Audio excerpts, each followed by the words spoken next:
சிவாய் நம. திருச்சிற்றம்பலம். நாம் அனைவருமே பாத்தீங்கன்னா பெற்றோர்களை, அதாவது தாய் தந்தையரை கண்டிப்பாக வணங்க வேண்டும், மதிக்க வேண்டும். அதே மாதிரி அவர்களுக்கு செய்ய வேண்டிய கடமையை அனைவருமே நாம் தவறாமல் செய்ய வேண்டும்.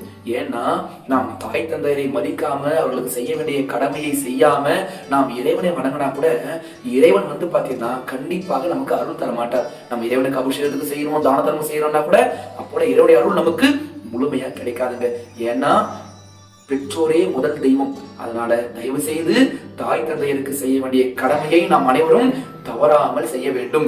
இல்லைங்க, இப்போ என்னுடைய தாய் தந்தையர் சரியில்லைங்க, அவங்களுடைய எண்ணங்கள் கொஞ்சம் சரியில்லை அப்படின்னா கூட உங்க கடமையை நீங்க செய்யுங்க. அதுதான் முக்கியம். உங்க கடமையை நீங்க தவறாம செய்யணும். அதே மாதிரி எனக்கு தாய் தந்தையர் இல்லைங்க, நான் எப்படிங்க செய்வது? அப்போ தாய் தந்தையர் இல்லைன்னா கூட அவர்களை அனுதினமும் நினைச்சு வணங்குங்க.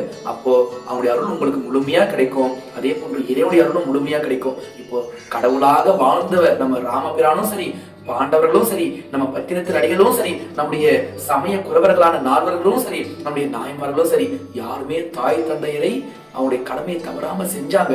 அப்போ அவருடைய அருளும் கிடைச்சது, ஆசையும் கிடைச்சது, இறைவனுடைய அருளும் முழுமையா கிடைச்சது. இன்னைக்கு நம்ம இறைவனா இருந்து குருமார்களா இருந்து நம்மளை வழி நடத்துறாங்க. அதனால அனைவருமே பெற்றோர்களை தவறாமல் மதிக்க வேண்டும், வணங்க வேண்டும். ஈசனை, அப்பதான் ஈசனுடைய அருள் நமக்கு பரிபூரணமா கிடைக்கும். சிவாய நம. திருச்சிற்றம்பலம்.